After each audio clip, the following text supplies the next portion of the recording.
베드로전서 강해를 마치며 베드로전서 5장 10절로 14절 말씀. 모든 은혜의 하나님 곧 그리스도 안에서 너희를 부르사 자기의 영원한 영광에 들어가게 하신 이가 잠깐 고난을 당한 너희를 친히 온전하게 하시며 굳건하게 하시며 강하게 하시며 털을 견고하게 하시리라. 권능이 세세 무궁하도록 그에게 있을지어다. 아멘. 내가 신실한 형제로 아는 실로안으로 말미암아 너희에게 간단히 써서 권하고 이것이 하나님의 참된 은혜임을 증언하노니 너희는 이 은혜에 굳게 서라. 택하심을 함께 받은 바벨로나에 있는 교회가 너희에게 문안하고 내 아들 마가도 그리하느니라. 너희는 사랑의 입맞춤으로 서로 문안하라. 그리스도 안에 있는 너희 모든 이에게 평강이 있을지어다. 아멘. 오늘도 복된 주일입니다. 선부 예배로 예배당에 오신 여러분, 또 지금 온라인으로 또 하나님 앞에 예배 드리는 여러분, 신령과 진정으로 예배 드리는 여러분들과 지금 이 시간에 주님이 함께 계심을 믿습니다. 우리가 조금 전에 영상을 봤습니다마는 질병관리청에서 교회발 코로나가 사실은 없었다라고 중대한 발표를 해줬습니다. 잘못 언론과 정부 당국에서 교회가 코로나 집단 감염의 근원지인 것처럼 잘못 보도가 됨으로 말미암아 성도들도 속아서 교회 대면 예배 드리는 것을 꺼려 하는데, 사실 교회 대면 예배를 통해서는 코로나가 일부 교회가 마스크 벗고 밥 먹고 하다가 이렇게 발생된 게 있는데 집단 감염은 없었다는 보고입니다. 우리도 여러분 교회에서는 지금 예배 드리다가 감염이 없지요? 코로나 감염이라는 게 이제 두 가지 형태로 오잖아요. 확진자 접촉으로 오지요. 또 하나는 집단 감염, 집단 속에 들어가 있다가 감염이 되는 경우가 있죠. 그런데 교회발 집단 감염은 없습니다. 확진자가 다른데 확진자 접촉을 해가지고 감염된 사람이 교회에 와서 예배를 드리는 경우는 있지만 그럴 때조차도 전수조사했더니 마스크 쓰고 예배 드렸더니 하나도 걸리지 않았다라는 보고는 너무너무 많았고, 지금 교회가 가끔 뉴스에 나는 경우는 몇 군데 교회지, 대한민국에 지금 5만 교회, 6만 교회 중에 몇 군데 교회는 굉장히 주일에 몇 번 모여서 거리두기 하고 검역하고 방역 철저히 하면서 이렇게 앞을 보고 우리가 식사도 안 하고 예배 드리는데 교회팔이 일어날 수가 없죠. 그러면 매일 붐비는 지하철발, 버스발, 그런 얘기는 지금 한마디도 안 하잖아요.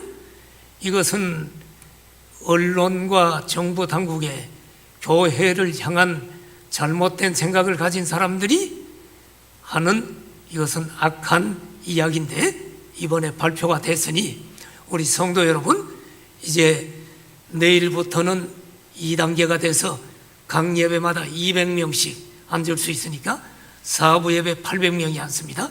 총동원하셔서 더 이상 교회에서 발생된다는 그런 거 속지 말고 하나님 앞에 예배를 드리도록 전 성도들을 신앙 회복, 예배 회복되도록 권면해 주시기를 부탁합니다.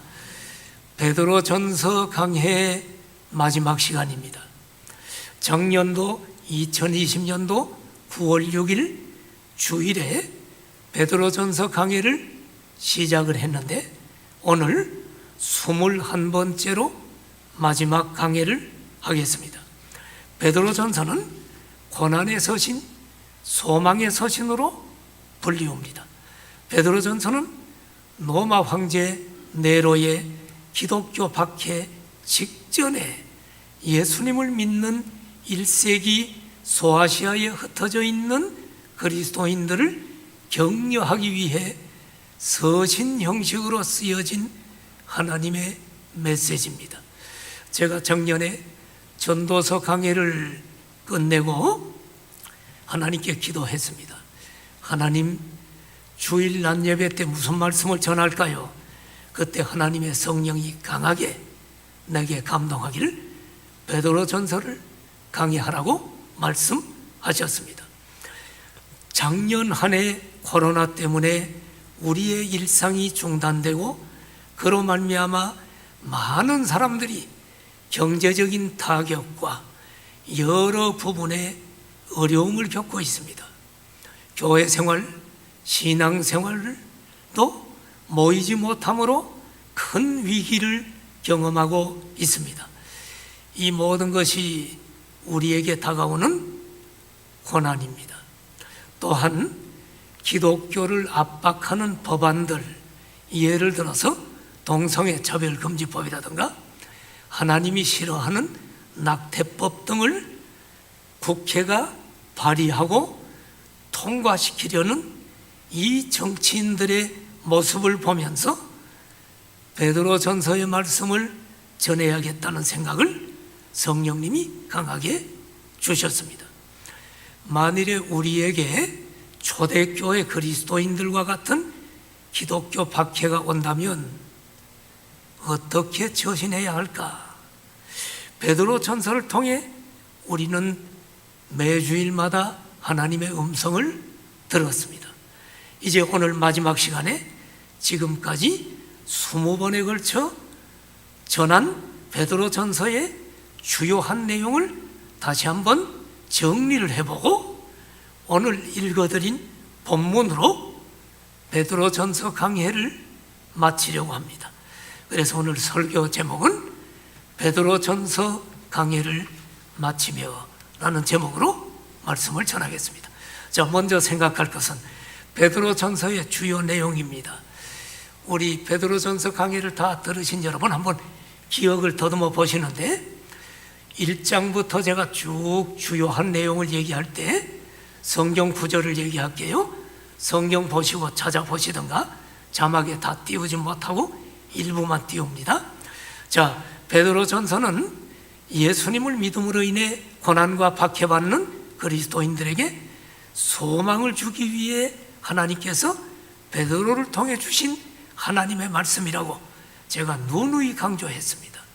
그래서 베드로전서를 고난의 서신 또는 소망의 서신이라고 부른다고도 여러 차례 말씀드렸습니다. 아직까지는 기독교에 대한 본격적인 박해는 없지만 가까운 시기에 곧 혹독한 박해와 순교가 일어날 것을 아시고 박해가 올 때 끝까지 승리할 것을 하나님께서 권면하신 서신이 베드로전서입니다. 실제로 로마의 네로 황제가 AD 64년 로마의 대화재 사건 이후부터는 조직적인 박해를 시작했습니다. 이 대박해는 콘스탄틴 황제가 AD 313년 밀란 칙령을 발표할 때까지 약 250년간 소위 로마 황제 10대 박해가 계속되었습니다. 이렇게 박해를 목전에 두고 있는 성도들에게 격려와 소망을 주는 내용이 베드로전서에 구구절절 가득합니다. 한번 지난 시간 한 것을 주요 내용을 살펴봅시다. 먼저 베드로전서 1장입니다. 베드로전서 1장을 통해서는 거듭난 성도는 예수님의 부활로 말미암아 산 소망을 가질 수 있다. 베드로전서 1장 3절이죠. 왜 거듭난 성도는 산 소망을 가질 수 있나요? 하나님께서는 거듭난 하나님의 자녀를 보호하시기 때문이다. 1장 5절이죠. 그리고 1장 7절을 보세요. 자막에 1장 7절을 보면 너희 믿음의 확실함은 불로 연단하여도 없어질 금보다 더 귀하여 예수 그리스도께서 나타나실 때에 칭찬과 영광과 존귀를 얻게 할 것이니라. 자, 여러분, 불같은 시험이 온대요. 박해가 온대요. 그런데 그 고난이 오는데 이것은 하나님의 연단이래요. 이 연단을 통과하면 그리스도께서 나타나실 재림의 날 칭찬과 영광과 존귀를 얻을 것이다. 고난을 통해 우리의 믿음을 연단시켜서 주님 오실 때 이 칭찬, 영광, 존귀의 영광스러운 상급을 얻을 수 있게 하신다. 그러므로 성도는 주님의 재림의 때를 소망하며 현재의 고난을 이기고 거룩한 삶을 살아야 돼. 그게 1장 15절을 보십시오.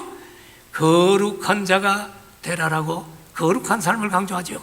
그리고 1장 22절을 보니까 서로 사랑하며 살아야 한다라고 이야기합니다. 이것이 1장의 내용입니다. 베드로전서 2장은 고난 가운데 성도는 계속 어떻게 살아야 되는가? 말씀을 사모하고 살아라 2장 2절, 신령한 제사를 드려라 2장 5절, 다시 말하면 예배자가 되라고 말씀하시죠. 또한 우리는 이 땅에서 나그네의 힘을 알고 육체의 정욕을 제어하라. 베드로전서 2장 11절에 육체의 정욕을 제어하라고 말씀합니다. 그리고 구원받은 성도의 사회생활에 대해서 가르쳐주면서 나라의 위정자에게 순종해라. 베드로전서 2장 13절 14절입니다. 그리고 2장 18절에서는 직장의 고용주에게 순종하라고 가르칩니다. 이것이 2장의 내용입니다. 베드로전서 3장은 가정에서 남편에게 순종하라 3장 1절에 말하죠. 그리고 남편도 아내를 귀히 여겨라 3장 7절에 말씀하셨습니다. 또한 고난 가운데 성도들 간에는 서로 사랑해야 된다. 베드로전서 3장 8절이죠. 그리고 성도를 핍박하는 박해자들을 향해서는 3장 9절에 보니까 싸우라고 한 것이 아니라 그들을 복을 빌어줘라. 왜 복을 빌래요? 박해하는 자에게. 의를 위하여 고난을 받는 자는 복이 있기 때문이다. 자, 베드로전서 3장 14절 자막을 봐요. 여기 보면 의를 위하여 고난받으면 복이 있는 자니까 우리는 의를 위해서 고난받는 거 나쁘게 생각하지 말아라. 복 받는다. 이것이 3장의 내용입니다. 이제 베드로전서 4장에서는 고난이 다가올 때 성도는 어떤 태도로 살아야 되는가? 4장 1절에 그리스도를 본받아야 된다. 그리고 4장 2절에 육체의 정욕대로 살지 말고 하나님의 뜻을 본받아 살아야 한다. 왜냐하면 우리가 이 땅에서 살아온 모든 것을 다 결산하는 하나님의 심판이 있을 것이기 때문이다. 자, 4장 5절 자막을 보십시오. 자, 어느 날 하나님의 심판대 앞에 우리도 서고 박해자들도 섭니다. 산 자와 죽은 자를 모두 세워놓고 심판하는 그분 앞에 그대로 사실대로 고하는 날이 올 것이다. 그러므로 성도는 예수님께서 오늘이라도 재림하실 수 있다는 종말론적인 신앙을 가지고 살아야 된다.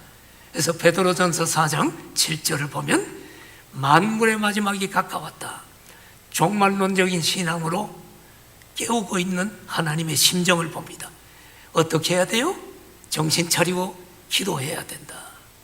그리고 4장 8절에 보니까 이 종말론적 신앙 가진 사람은 사랑해야 한다. 4장 11절에는 무엇보다도 하나님의 영광을 위해서 우리가 사는 것이 궁극적인 목표여야 한다. 이것이 4장 내용이었습니다.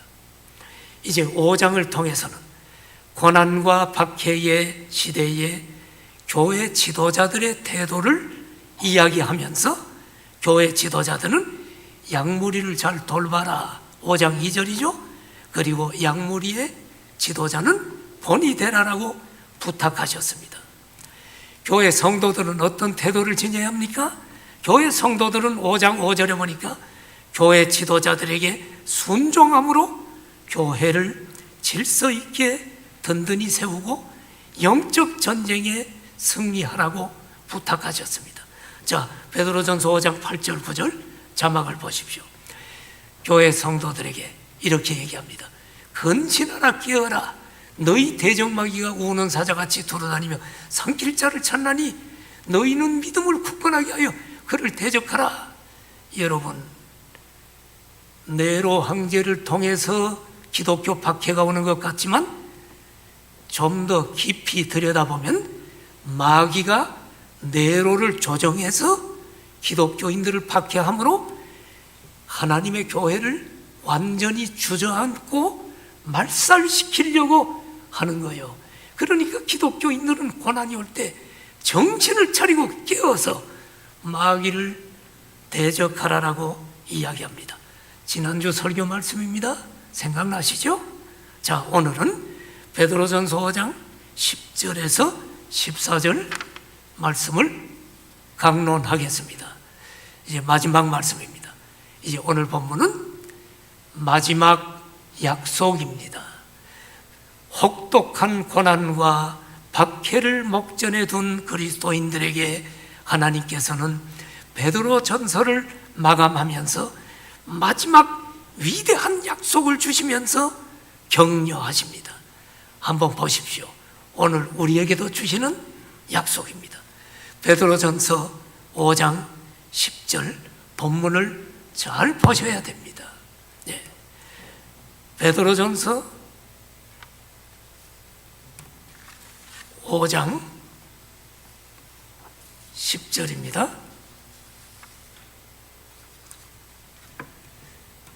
모든 은혜의 하나님 곧 그리스도 안에서 너희를 부르사 자기의 영원한 영광에 들어가게 하신 이가 잠깐 고난을 당한 너희를 친히 온전하게 하시며 굳건하게 하시며 강하게 하시며 덜을 견고하게 하시리라. 마지막 약속입니다. 자, 본문을 잘 봐야 돼요. 이 말씀이 고난받는 그리스도인들에게 어떻게 고난을 이길 수 있는 약속의 말씀, 격려의 말씀이 될 수 있는가? 먼저 세 단어를 주의 깊게 보십시오. 은혜, 부르사, 영원한 영광. 여러분, 이 말씀을 보면서 고난을 이길 수 있는 힘과 용기가 생깁니까? 아직도 잘 모르겠어요. 이 말씀은 우리의 구원이 어떻게 시작해서 어떻게 종결되는지를 하나님께서 가르쳐 주신 말씀입니다. 여러분들이 코로나로 힘든데 마스크 끼고 교회 와서 지금 1부 예배, 2부 예배, 지금 1부 예배, 2부 예배, 3부 예배가 숫자가 지금 거의 같아요. 1부가 지금 제일 많은지도 몰라. 1부가 지금 많이 오는데 아침 7시에. 자, 왜 여러분들이 힘든데 마스크 끼고 여기 와서 예배를 드립니까? 우리가 구원받았기 때문이죠. 구원이라는 것이 위대한 일 아닙니까? 그런데 우리의 구원은 우연히 이루어진 것이 아닙니다. 우리의 구원은 창세전에 하나님께서 우리의 구원을 계획하셨습니다. 이것을 예정이라고 말합니다. 그런데 계획하신 그 하나님이 이 시대에 우리를 이 땅에 태어나게 하셔서 어느 날 본문을 봐요. 은혜, 하나님의 은혜로 부르사를 파세요. 우리를 누구를 통해 예수 믿으라고 전도지를 주고 우리를 불러서 어느 날 예수님 믿고 여러분이 구원을 받은 거예요. 이게 우연입니까? 어떤 사람은 태어날 때부터 부모님이 예수님 믿어서 부모님의 부름을 받고 교회를 다니다가 어느 날 예수님을 만났지요. 하나님의 은혜로 우리를 불러 구원받게 하셨어요. 그러므로 여러분, 내가 예수님 믿은 것 같지만은 구원은 나에게서 출발된 것이 아니라 하나님의 예정 속에서 이루어진 사건이라 이 말이에요. 하나님께서 계획하신 우리를 향한 구원 계획이 실패로 끝날 수 있나요? 하나님의 계획이 실패로 끝난다면 그분은 하나님이 아닙니다. 우리가 그런 무능력한 하나님을 믿을 필요가 없습니다. 하나님의 구원 계획은 반드시 이루어집니다. 하나님께서 우리를 창세전에 계획을 세우시고 구원시키기로 예정하시고 하나님의 은혜로 지금 우리를 불러서 구원시킨 하나님이 실패될 수가 없어. 어디까지 데리고 가야 돼? 영원한 영광인 궁극적인 구원이 완성될 때까지 우리를 붙드시고 영원한 영광에 들어가게 하신다는 거예요. 영원한 영광은 궁극적인 구원이 이루어지는 것입니다, 여러분. 그러므로 정말로 구원받은 사람은 구원이 상실되지 않습니다. 정말로 구원받은 사람은 구원을 하나님이 시작했기 때문에 그 구원은 상실되지 않습니다. 구원이 어떻게 완성되는지를 로마서 8장 30절을 보면 이렇게 얘기합니다. 잘 보십시오. 중요한 교리입니다. 미리 정하신 그들을 또한 부르시고 부르신 그들을 또한 의롭다 하시고 의롭다 하신 그들을 또한 영화롭게 하셨느니라. 이 말씀은 우리의 구원이 어떻게 시작해서 어떻게 종결되는지 구원의 순서가 나옵니다. 여기 4가지가 나오는데 첫째는 뭐요? 미리 정하신, 하나님이 예정했다는 것입니다. 예정한 자를 어느 날 이 땅에 태어나게 하셔서 하나님이 부르시고란 말을 신학에서는 소명이라고 부릅니다. 예정, 소명. 그리고 우리를 불러서 그 다음 구원의 순서는 예수님 믿음으로 우리를 모든 죄 용서받고 너는 의인이야 의롭다 하십니다. 이것을 신학에서는 칭의, 이신득이라는 용어를 씁니다. 이제 우리는 모두 예수님 믿고 의롭게 된 존재인 줄 믿습니다. 그러나 구원은 여기서 끝나는 것이 아니고 우리 구원은 마지막 죽어 천국에 들어갈 때 영화가 구원의 완성입니다. 영화롭게 하셨느니라. 여러분, 여기에 영화롭게 할 것이라고 이야기하지 않고 과거형으로 하셨느니라고 하는 이유를 알겠습니까? 하나님의 이 구원은 실패될 수가 없고 반드시 이루어진다는 것을 과거형을 통해 이미 영화롭게 하실 것이 아니라 하셨느니라라고 우리에게 확신을 주고 계신다는 사실입니다. 4가지가 뭐요? 예정, 소명, 칭의, 영화. 하나님이 구원을 시작했어. 빌립보서 1장 6절을 보십시오. 여러분, 시작하신 이가 하나님이십니다. 그분은 예수 그리스도의 날까지 반드시 완성하고 이루실 줄을 우리는 확신하노라. 믿습니까? 우리의 구원을 하나님께서 예정하시고 그리스도 안으로 불러 구원받게 하시고 코로나인데도 불구하고 지금 1, 2, 3, 4부 지금 여러분 예배당에 오게 하고 인터넷 예배를 드리고 헌금을 내고 이렇게 여러분 예배를 드리는 여러분, 이것은 우연이 아니라 하나님이 시작하셨다는 거예요.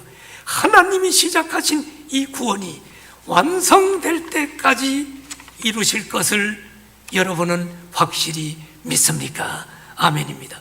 이것을 신학에서 성도의 견인교리라고 합니다. 좀 어려운 말이죠?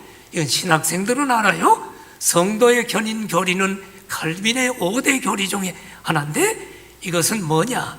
한 번 구원, 영원한 구원이다. 한 번 구원받은 자는 그 구원이 상실되지 않는다. 왜? 우리의 구원은 우리에게서 난 것이 아니라 하나님이 계획하시고 시작하셨기 때문이다. 그런데 만일에 정말로 구원받은 사람이 뭐 요 코로나 때문에 이제 교회 안 나오고 하나님을 떠난다. 그러면 정말로 구원받은 사람은 한 번 구원, 영원한 구원이니까 어떤 일이 일어날까? 엄청난 하나님의 징계가 일어납니다. 사생자가 아니기 때문에 채찍질합니다. 그래서 어느 날 반드시 하나님 앞에 전부여 의지 없어서 손들고 옵니다 하고 돌아와서 구원받고 천국 가게 돼 있어요. 하나님이 하신 구원은 실패가 없어.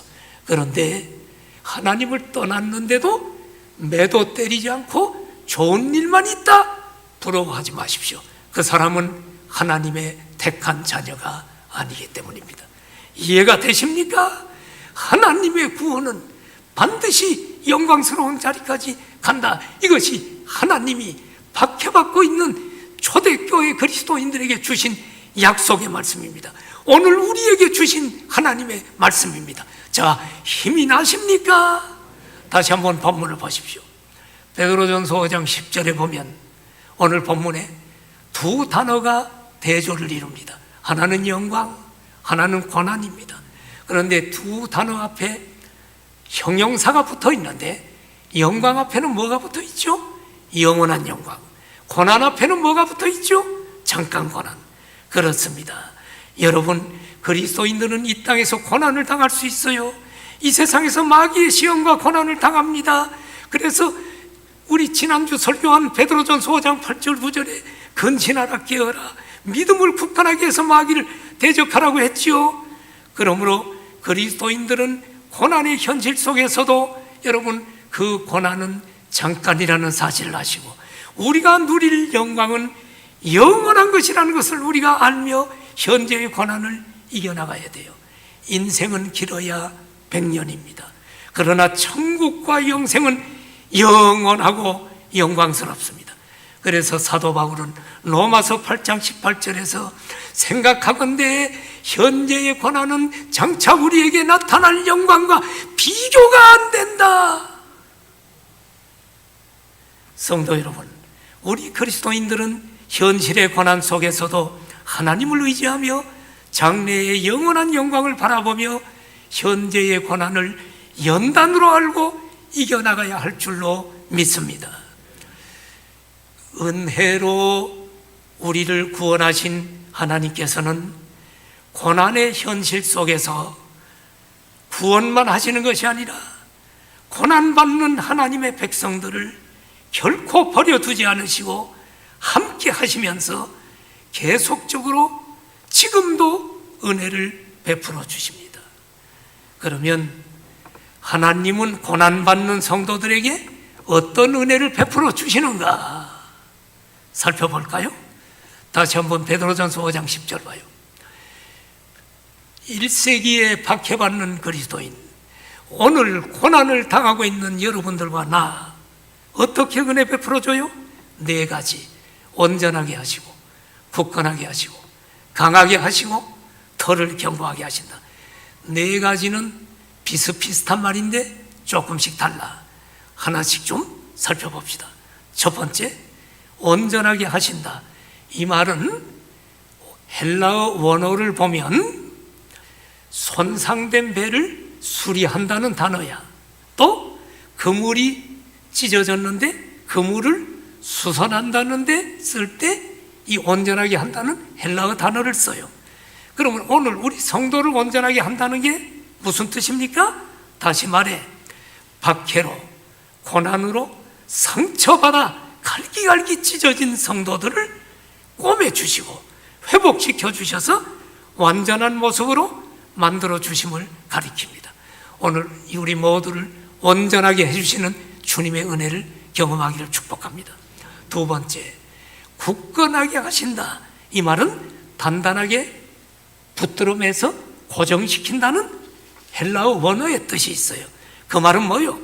고난과 박해 가운데서도 흔들리지 않도록, 이리저리 흔들리지 않도록 붙들어매서 견고하게 우리를 붙들고 계신다는 것입니다.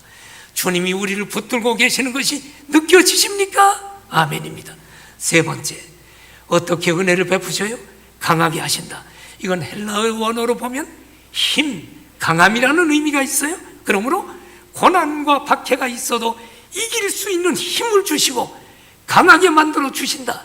그래서 2000년 기독교 역사에 순교자로 죽어갈 수 있는 것은 자기 능력으로는 순교할 수 없는데 하나님이 순교할 수 있도록 힘을 주고 붙들어 주신 줄로 믿습니다. 그 하나님이 오늘 우리의 고난에 흔들리지 않도록 여러분과 나를 붙들고 계심을 믿습니다. 네 번째, 털을 견고하게 하신다. 자, 여러분, 이 말은 헬라어 원어가 기초를 확고하게 한다는 의미가 있습니다. 집을 세우기 위해서는 기초를 튼튼하게 하는 거죠. 마찬가지로 하나님께서 우리 신앙의 터전을 확고하게 해서 요동치 않게 하심을 가리킵니다. 여러분, 우리는 다 연약한 존재들입니다. 고난은 내 힘으로 이길 수가 없습니다.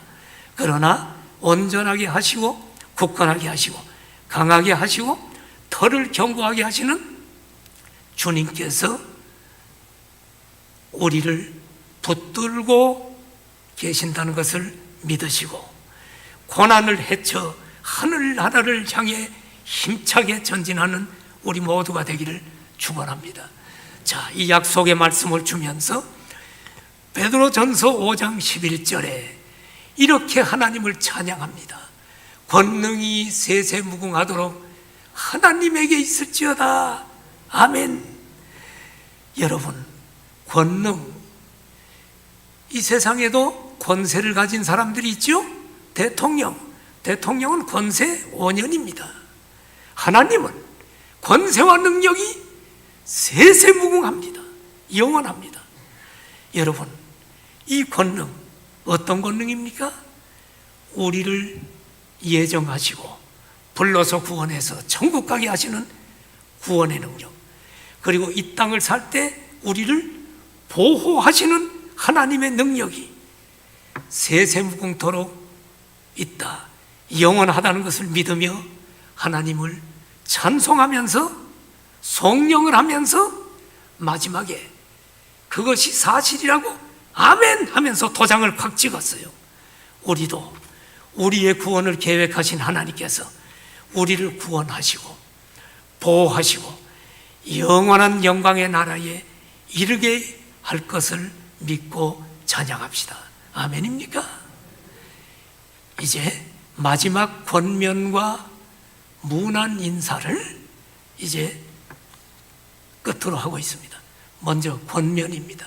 마지막 권면. 베드로전서 5장 12절에 보니까 베드로가 이렇게 얘기합니다. 베드로전서를 마감하면서 내가 신실한 형제로 하는 실로아노로 말미암아 너희에게 간단히 써서 권하고 이것이 하나님의 참된 은혜임을 증언하노니 너희는 이 은혜에 굳게 서라. 자, 베드로가 내가 실로아노로 말미암아 너희에게 간단히 썼다. 그러니까 베드로전서는 베드로가 하나님의 계시를 받은 하나님의 말씀인데 누가 대필 했느냐? 실로아노가 했는데 실로아노는 누구냐? 실라입니다. 바울과 실라 할 때 빌립보 감옥에 실라가 같이 갇혔죠. 바울의 2차 선교 여행 때 동행했던 바울의 동역자인 실라가 실로아노인데 아마 이때는 베드로의 서신을 대필하느라고 같이 있었던 것을 보게 됩니다. 그런데 잘 보세요. 이 베드로전서를 다 쓰고 나서 이것이 하나님의 참된 은혜라고 얘기합니다. 이게 무슨 말이요? 이것이 뭐요? 1차적으로 고난을 가리킵니다. 성도 여러분, 고난도 하나님의 은혜입니다. 왜? 고난은 불순물이 떨어져 나가는 연단이기 때문이고 우리가 주님을 닮아가는 성화를 이루는 위대한 기회이기 때문입니다. 고난도 우리 신앙의 불순물이 떨어져 나가는 연단이기에 하나님의 은혜다라고 이야기합니다. 동시에 고난과 박해 속에서 하나님께서 우리를 아까 보호하신다 그랬죠? 온전하게 하시고 굳건하게 하시고 강하게 하시고 털을 견고하게 하시고 이런 우리를 보호하는 것이 하나님의 은혜다. 이것이 하나님의 참된 은혜이니 이 은혜를 굳게 붙들고 지금도 하나님이 함께하는 것 믿고 궁극적으로 우리는 영원한 천국 승리임을 믿고 이겨라. 굳게 서라. 하나님의 권면입니다. 여러분들도 고난이 올 때 그 고난이 하나님의 연단임을 알고 더욱 믿음을 새롭게 하십시오. 그리고 고난 가운데서도 하나님께서는 결코 우리를 떠나지 아니하시고 우리를 지키시고 보호하신다는 사실을 굳게 믿기를 축원합니다. 이제 마지막 문안 인사입니다. 베드로전서 5장 13절이죠. 택하심을 함께 받은 바벨론에 있는 교회가 너희에게 문안하고 내 아들 마가도 그리하느니라. 여기 바벨론은 어디를 가리킵니까? 바벨론의 느부갓네살 왕 바벨론은 다 멸망됐는데 지금 바벨론에 있는 교회라 그러네요. 바벨론은 로마를 가리킵니다. 바벨론은 죄악 세상을 상징하는 상징어입니다. 그러므로 요한계시록을 보면 나중에 바벨론이 무너진다는 얘기가 나오죠. 바벨론이 없는데 어떻게 무너져요?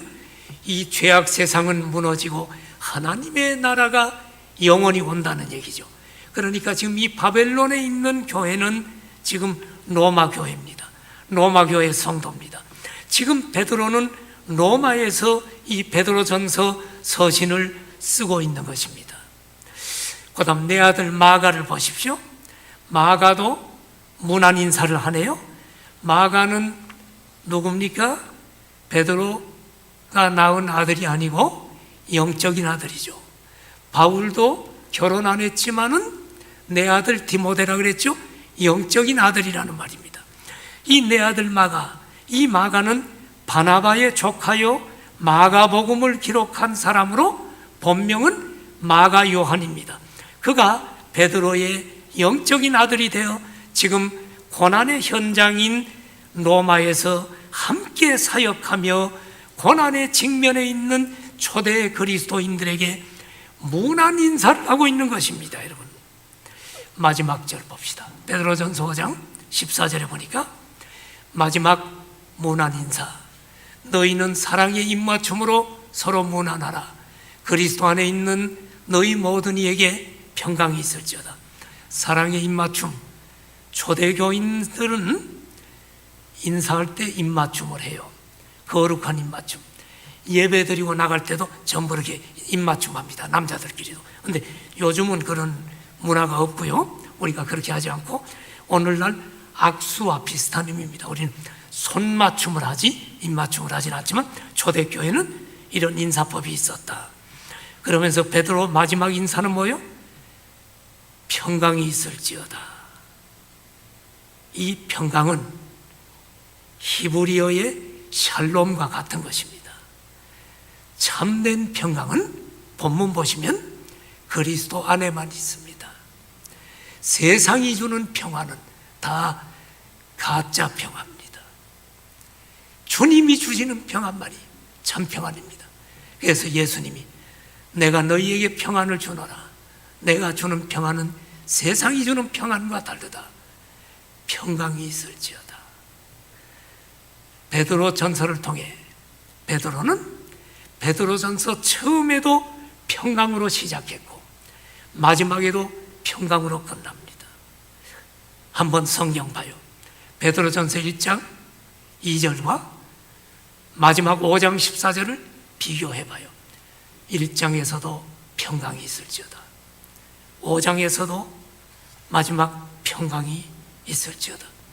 여러분, 고난이 와도 우리 그리스도인들은 평강을 누리기를 축원합니다. 이야기 하나 하고 말씀을 마치려고 합니다.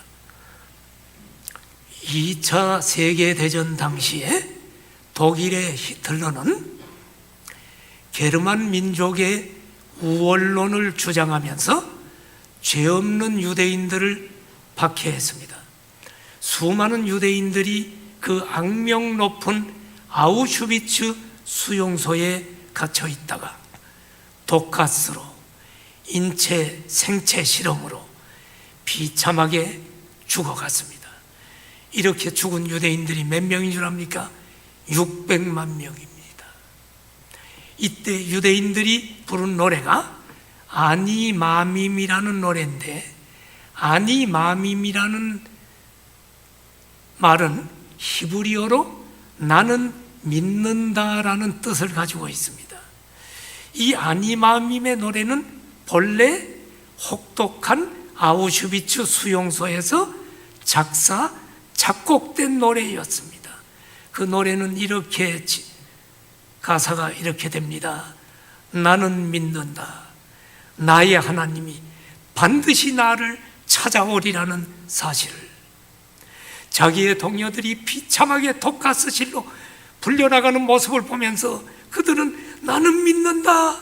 나의 하나님은 반드시 나를 찾아올 거야. 그러면서 수많은 사람이 죽어가는 모습을 보면서 다음 절 이렇게 슬프게 불렀어요. 그 다음 절. 그런데 때때로 그 하나님은 조금 늦게 오신다네. 이 노래를 부르면서 그들은 처절한 삶 가운데서도 절망하지 않고 하나님을 바라봤습니다. 2차 대전 이후에 유대인들은 지금도 6월절이 되면 아니마밈의 노래를 부릅니다. 2차 대전이 끝나고 연합군이 폴란드의 아우슈비츠 수용소를 탈환한 후에 내부를 조사하다가 한쪽 벽에 쓰여 있는 찬송가 가사를 보고 깜짝 놀랐습니다.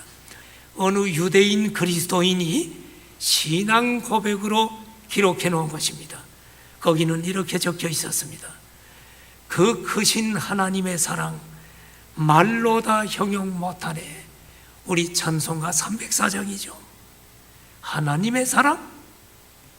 이 지옥 같은 수용소에서 하나님의 사랑이라니 웬 말입니까?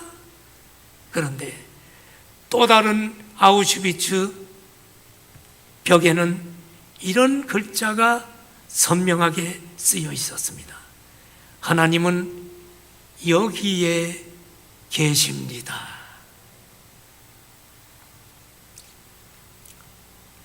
초대교회 성도들은 박해가 다가와서 오랫동안 굶은 짐승의 먹이가 돼서 뜯어먹히면서 죽어갔습니다. 십자가 형틀에 죽어갔습니다. 그리고 장작더미에 불을 피워놓고 그 위에 불타 죽어가면서도 그들은 평강을 누리며 하나님을 찬양했습니다. 전승에 의하면 베드로 전서를 쓴 베드로는 십자가에 똑바로 못 박히기가 주님 앞에 너무너무 죄송해서 십자가에 거꾸로 못 박아 달라고 해서 죽었다라고 하는 전승이 있습니다. 무슨 노래를 불렀을까요? 그들은 아마 오늘날 우리와 같은 찬송가가 있었다면 나는 찬송가 493장 불렀을 것 같아. 가사 한번 봐요. 하늘 가는 밝은 길이 내 앞에 있으니 슬픈 일을 많이 보고 늘 고생하여도 하늘 영광 밝음이 어두운 그늘 해치니 예수 공로 의지하여 항상 빛을 보도다. 2절 내가 염려하는 일이 세상에 많은 중 속에 근심 밖에 걱정 늘 시험하여도 예수 보배로운 피 모든 것을 이기니 예수 공로 의지하여 항상 이기리로다. 3절 내가 천성 바라보고 가까이 왔으니 아버지의 영광집에 나 쉬고 싶도다. 나는 부족하여도 영접하실 터이니 영광나라 계신 임금 우리 구주 예수라. 아마도 그들은 화영식에 죽어가면서도 평강을 누리며 같이 죽어가는 성도들에게 이렇게 얘기했을 겁니다. 집사님 힘을 내세요. 천성이 보입니다. 하늘 가는 발견길이 우리 앞에 있습니다. 조금만 이기세요. 목사님, 장로님, 권사님, 우리 이기세요. 고통스럽지만 우리는 영원한 영광의 나라 천국에 들어갈 것입니다. 아버지의 영광집에 우리는 참된 안식이 있을 것입니다. 나는 부족하여도 주님이 나오셔서 우리를 영접하실 것입니다.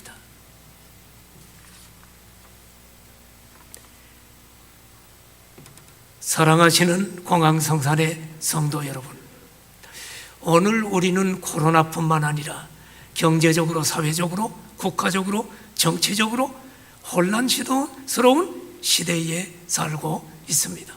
그러나 기억하십시오. 세상이 아무리 어두워도 하나님께서 지금도 우리와 함께 계시고 이 땅을 통치하고 계십니다. 어떠한 고난이 와도 예수님을 믿는 그리스도인들을 넘어뜨릴 수는 없습니다. 온 우주를 다스리시고 인간의 생사화복을 주장하시는 하나님께서 우리의 아버지시며 우리를 붙들고 계시기 때문입니다. 주님은 오늘 우리에게 이렇게 말씀하고 계십니다. 공항성산교회에 예배드리는 나의 자녀들이여, 평강이 있을지어다. 기도합시다.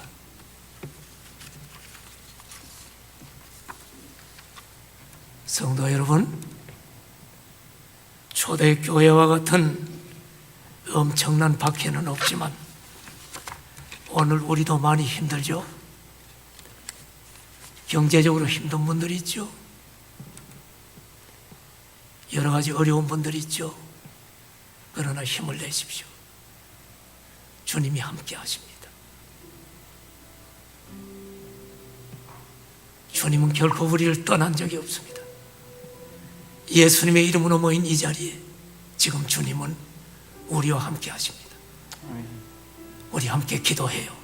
하나님, 주님 의지하고 더욱 주님 바라보고 달려가게 하옵소서. 같이 기도합니다. 할렐루야. 하나님 아버지 감사합니다. 오늘도 이제 베드로전서를 마감하면서 우리 사랑하는 성도들 주님 앞에 나와 예배드립니다. 여러 가지 고난과 어려움 속에 있는 성도들이 있나요? 하나님 붙들어 주십시오. 상처를 싸매 주시는 하나님, 온전하게 하시는 하나님, 굳건하게 하시는 하나님, 그 하나님의 손길을 바라보게 하시옵소서. 오늘도 지켜주시는 하나님, 그 하나님 바라보고 믿음 잃지 않고 우리가 하늘 소망 가지고 승리하며 나아갑니다. 힘차게 하늘나라 붙잡아 주시옵소서. 바라보고 주님, 우리를 붙잡아 전진하게 주시옵소서. 하옵소서. 함께하여 주시옵소서. 예수님의 이름으로 기도드립니다. 아멘.